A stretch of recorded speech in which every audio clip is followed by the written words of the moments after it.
Hi, hello, namaste. You're watching ABN Andhrajyoti. This is me, Lucky. ఈ డైరెక్టర్కి ఒక introduction అవసరం లేదు బికాజ్ ఆయన చేసే మూవీస్ అన్నీ కూడా చాలా స్పెషల్గా అనిపిస్తాయి. కాంటెంట్ వైజ్ చూసుకున్నా కూడా చాలా ఫ్రెష్ ఫీలింగ్ వస్తూ ఉంటుంది, చాలా జెన్యూనిటీ కనిపిస్తూ ఉంటుంది. ఎస్, ఇప్పుడు సరికొత్తగా జాక్ అంటూ మన ముందుకు వచ్చేస్తున్నారు. అతనే బొమ్మరిల్లు భాస్కర్ గారు. సో జాక్ మూవీకి సంబంధించి అసలు ఇంత యూనిక్ థాట్స్ ఎలా వస్తాయి ఆయనకి, ఇవన్నీ కూడా ఆయన మాటలో తెలుసుకుందాం. So yes, hi, how are you? నమస్తే అండి. సో హ్యాపీ అండి, యు ఆర్ లైక్ కొంచెం గ్యాప్ ఇచ్చారు but you are coming back again with Jack. That to ఈ యూనిక్ కాంబినేషన్ అస్సలు ఎక్స్పెక్ట్ చేయలేదు. సిద్ధు గారిని అండ్ అలాగే వైష్ణవ్ గారిని అస్సలు ఎక్స్పెక్ట్ చేయలేదు.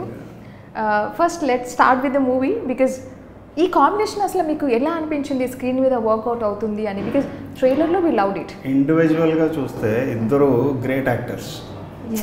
సో సిద్ధు ఏంటో చెప్పక్కర్లేదు, తను ఒక లెవెల్లో చేస్తాడు. అలాగే అమ్మాయి కూడా తను ఏంటంటే ఫైన్ పర్ఫార్మెన్స్ అంత బాగా చేయగలుగుతుంది.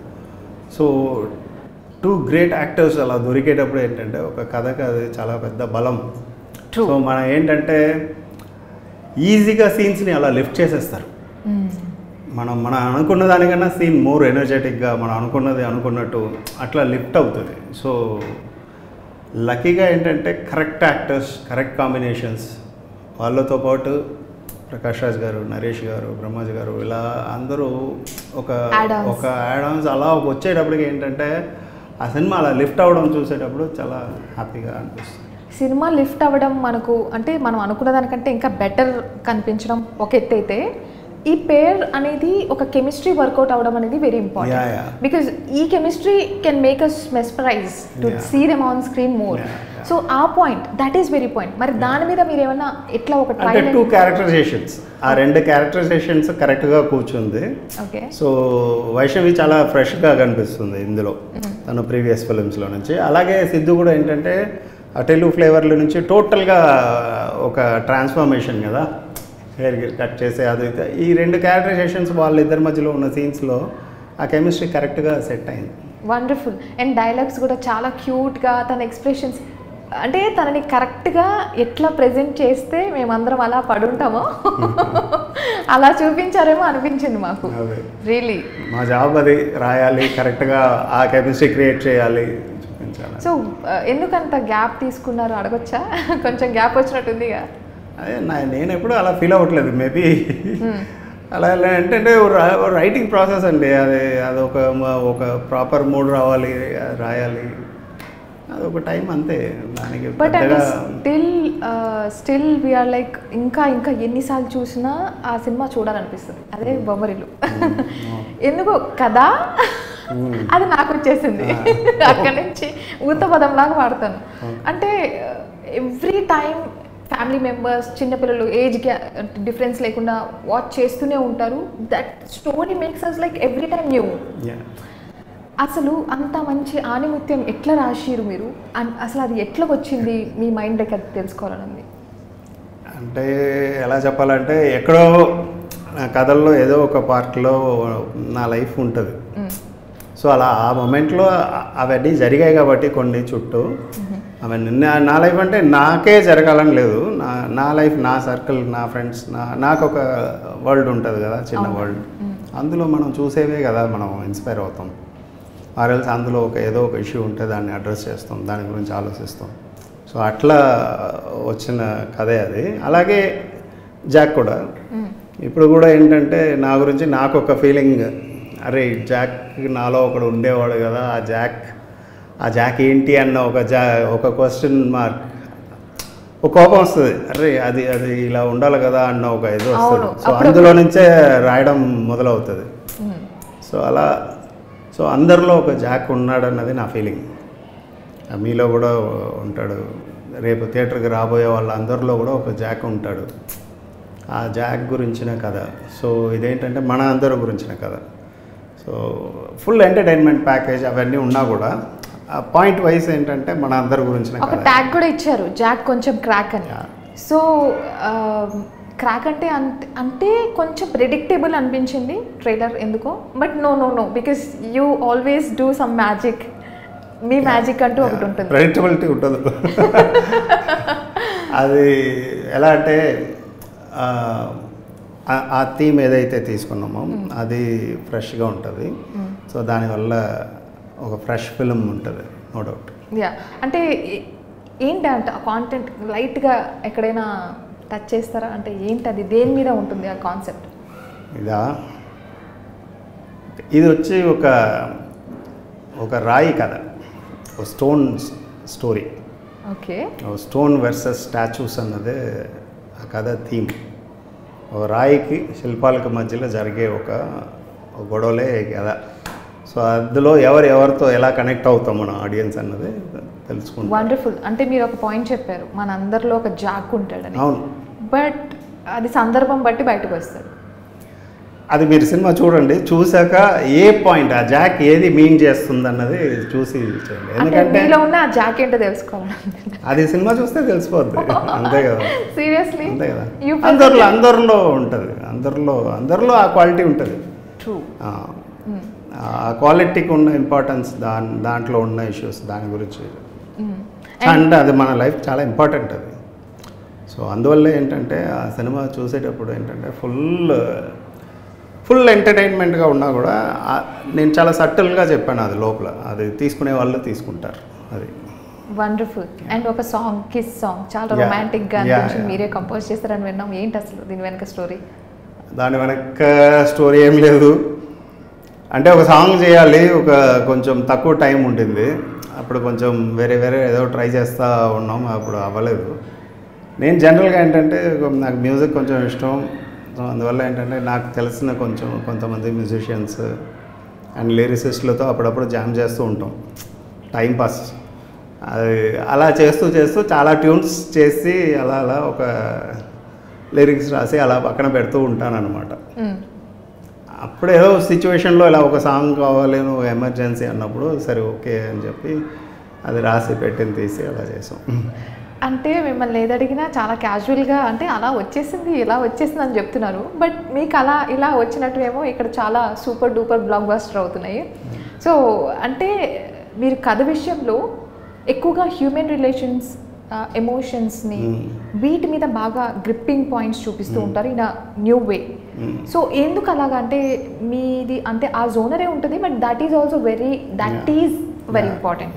సో దాని గురించి చెప్పాలి. ఇప్పుడు జాక్ కూడా ఒక యాక్షన్ ఫిల్మ్, అన్ని కామెడీ అవన్నీ ఉన్నా కూడా ఏ సినిమా అయినా నాకు ఒక action comedy or romance comedy or love story comedy, family comedy, whatever it is, ఒక ఫన్ టోన్లోనే చెప్పాలని కోరుకుంటాను.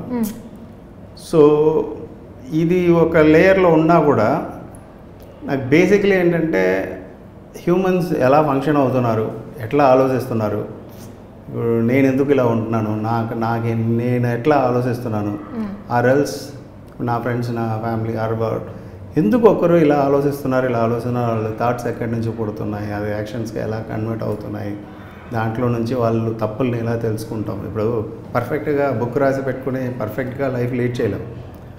నేను కూడా వందల తప్పులు చేస్తాను. కాకపోతే ఏంటంటే నేను ఒక తప్పు చేశానంటే ఇమ్మీడియట్గా ఆ తప్పు నాకు కొడుతుంది. ఇది ఎందుకు చేసినాను, ఇది ఎందుకు జరిగింది, ఇది ఆరోజు ఇంకొకరు ఏదో ఒకటి చేశారంటే ఇది ఎందుకు అన్న ఒక లేయర్ స్ట్రాంగ్గా పనిచేస్తూనే ఉంటుంది. దాంట్లో నాకు ఎగ్జైట్మెంట్ ఏంటంటే ఒక్కొక్క మనిషిలో ఒక్కొక్క ఏదో సమ్ క్వాలిటీస్ కనిపిస్తాయి. ఈ పర్సనాలిటీ అన్నది ఎట్లా ఒక్కొక్కరికి ఫామ్ అవుతుంది అని సో మెనీ ఏదో పిచ్చి థాట్స్ వస్తూనే ఉంటాయి. సో దాంట్లో నుంచి ఏంటంటే అది నాకు అమేజింగ్గా అనిపిస్తుంది. ఇప్పుడు ఒక పొలిటికల్ లీడర్గా వెళ్తున్నారంటే దానికి లోపల జరుగుతూ ఉంటుంది, హెడ్లో చాలా జరుగుతాయి. ఈ హెడ్ లోపల జరిగేది ఏంటన్నది ఎక్కువ ఆలోచిస్తుంటాను. ఇదే కదా మన లైఫ్ని డిసైడ్ చేస్తుంది కదా. సో అందువల్ల ఏంటంటే మనం ఏంటంటే మనం పుట్టినప్పటి నుంచి మన క్యారెక్టర్, పర్సనాలిటీ అలా డెవలప్ అయ్యి అలా వస్తూ ఉంటుంది. సో ఏ వాతావరణం నుంచి రావడం వల్ల నేను ఇలా ఉన్నాను. ఇప్పుడు నేను ఒక లిటరేచర్ చదివి చైల్డ్హుడ్ నుంచి బుక్స్ చదివి అలా రావడం వల్ల నేను ఇలా ఉన్నాను. అదర్వైజ్ ఇంకోలా ఉండేవాడిని. అలా ఒక్కొక్కరికి ఒక్కొక్కటి ఉంది.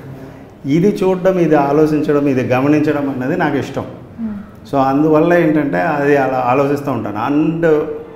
యాజ్ అ ఫిల్మ్ మేకర్ రైటర్గా ఏంటంటే మోటివ్ ఏంటంటే, ఇప్పుడు మనం ఒక సమాజం ఉంది, ఈ సమాజం ఏంటంటే ఎక్కడో మనిషి ఒక యానిమల్గా ఉండి అక్కడి నుంచి ఎవాల్వ్ అయ్యి వచ్చాడు.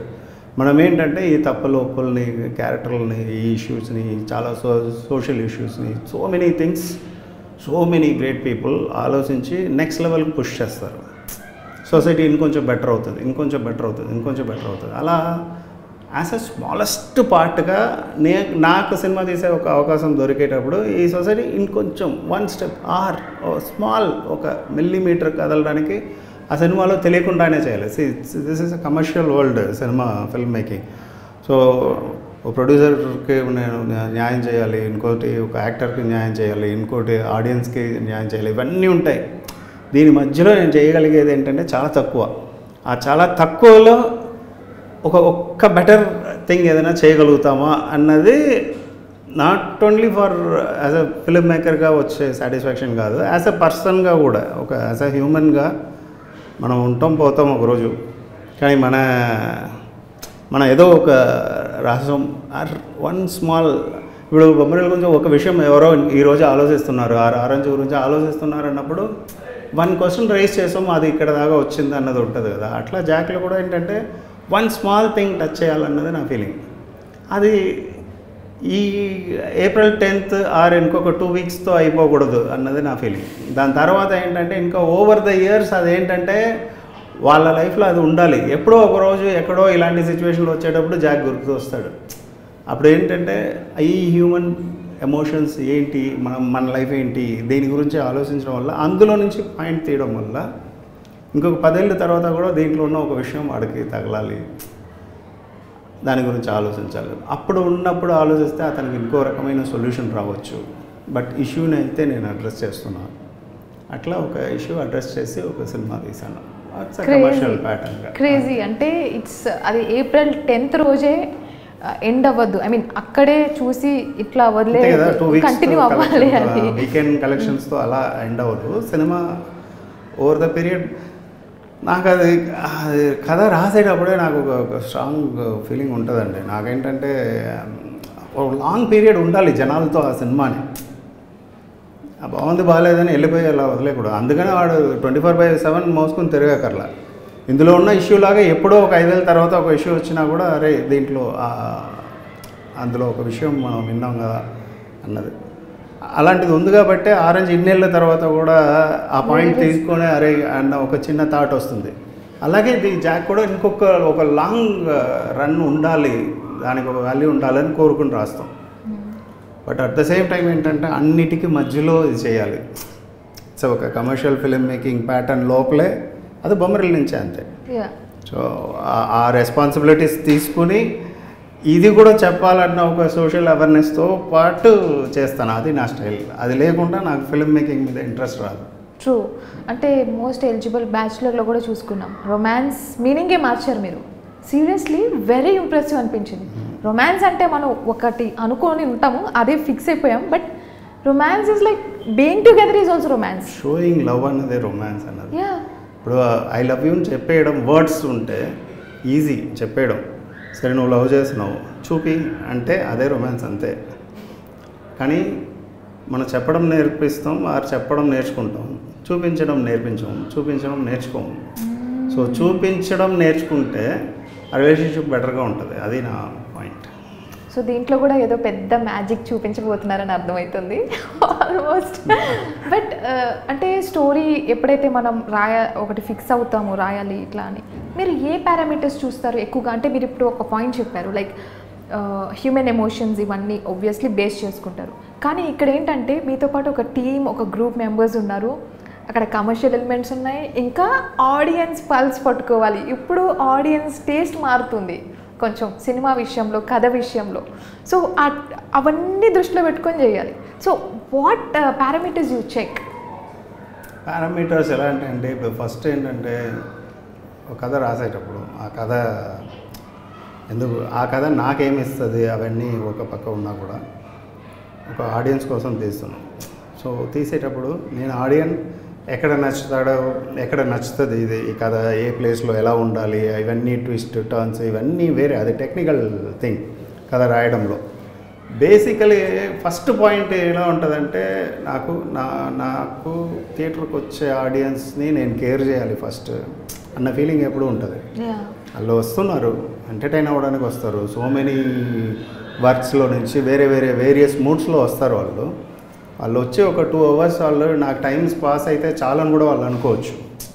ఆ టైం స్పెండ్ అవుతుంది, మంచిగా ఎంటర్టైనింగ్గా స్పెండ్ అవుతుంది, జాక్లో కూడా స్పెండ్ అవుతుంది, నా సినిమాలన్నింటిలో స్పెండ్ అవుతుంది. But at the same time ఏంటంటే ఏదో one take away, one quality thing ఒక్కటి ఇవ్వాలని అనిపిస్తుంది. ఇందాక అడిగారు కదా ఎందుకు టైం తీసుకుంటున్నారు రాయడానికి. నేను ఇంకా ఫాస్ట్గా తీస్తే ఇంకా ఎక్కువ డబ్బులు సంపాదిస్తాను, అది వేరే విషయం. బట్ మోర్ దాన్ మనీ నాకు ఎలా అంటే ఇది చేయడం అన్నది ఒక సాటిస్ఫాక్షన్ ఇస్తుంది. డెఫినెట్లీ ఇన్నర్ సెల్ఫ్ చెప్తుంది కూడా, లైక్ సాటిస్ఫైడ్. వండర్ఫుల్. అంటే మీ మార్క్ అనేది ఆల్రెడీ ఒకటి డిఫరెంట్గా ఉంటుందని చెప్తున్నాను. అండ్ సిద్ధు గారు ఈజ్ లైక్ టోటలీ, తన హవా ఈజ్ టోటలీ డిఫరెంట్. ఒక మాస్ యాంగిల్ ఏంటంటే రఫ్ అండ్ టఫ్, ఒక డిఫరెంట్ వైబ్ అండి ఆయన. ఆయనని ఈ సినిమాలో మీరు మీ మార్క్ జోనర్ని ఇది చేసి ప్రెజెంట్ చేశారా, లేకపోతే ఆయనలాగా చూపించారా? అసలు ఈ డౌట్ నాకు చాలా. ఇది కైండ్ ఆఫ్ మిక్స్ ఉందండి. ఇప్పుడు ఎలా అంటే సిద్ధుని ఆడియన్స్ ఎలా ఎంజాయ్ చేస్తారని తెలుసు నాకు. సో తను ఒక హైపర్గా, తను డైలాగ్ డెలివరీ, సో తను చెప్పే విధానం అవన్నీ ఒక సైడ్ ఉంటుంది. అట్ ద సేమ్ టైం ఇందులో కొంచెం intelligent fellow. So but same time some innocence ఉంటుంది, అవన్నీ మిక్స్ అయ్యే ఉంటుంది. ఈ క్యారెక్టరైజేషన్లో సిద్ధు ఎలా అంటే తనలో ఉన్న స్ట్రెంగ్త్ పోలేదు, అది అలాగే ఉంచాను. అట్ ద సేమ్ టైం నా థాట్ ప్రాసెస్ ఏదైతే చెప్పాలనుకుంటున్నానో అది పోలేదు, అది బ్యాలెన్స్ చేసాం.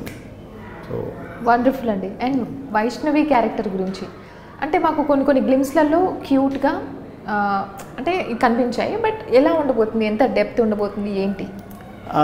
తను స్క్రీన్ స్పేస్లో ఉన్న ఇదిలో నాకేంటంటే వాళ్ళకి ఇప్పుడు ఒక అమ్మాయికి ఒక క్యారెక్టరైజేషన్ రాస్తే కూడా తను బ్యాక్ స్టోరీస్ రాస్తాం. దానికి ఇంపార్టెన్స్ ఇవ్వడం అన్నది ఒక సైడ్ ఉన్నా కూడా ఒక క్యారెక్టర్ ఎందుకు ఇలా ఉంది అన్నదాన్ని ప్రాపర్గా మనం రాయగలిగితే ఎలా అంటే దానికి వచ్చే ఒక లిఫ్ట్ వేరేలాగా ఉంటుంది. సో అలా దాంట్లో కూడా అమ్మాయికి ఒక ఇంట్రెస్టింగ్ క్యారెక్టర్, ఆ క్యారెక్టర్ చాలా బాగా చేసింది. ఆల్రెడీ మీరు ఒక మార్క్ క్రియేట్ చేశారు కాబట్టి డెఫినెట్లీ జాక్లో కూడా చాలా మ్యాజిక్ ఉండబోతుంది. అండ్ ఒక కొత్త ఫీలింగ్ అయితే మా అందరికీ మీరు ఇవ్వబోతున్నారని అర్థమవుతుంది. చాలా మాట్లాడాలి ఉంది, బట్ టైం అయిపోయింది కాబట్టి thank you so much for you amazing time అండి. Thank you so much. Release తర్వాత మళ్ళీ యా ష్యూర్ అండి. Congratulations in advance. Thank you so much. So ఇది వాళ్ళ స్పెషల్ ఇంటర్వ్యూ. మరో ఇంటర్వ్యూలో మళ్ళీ కలుసుకుందాం. అంటే దానికి వాచింగ్ ABN ఆంధ్రజ్యోతి.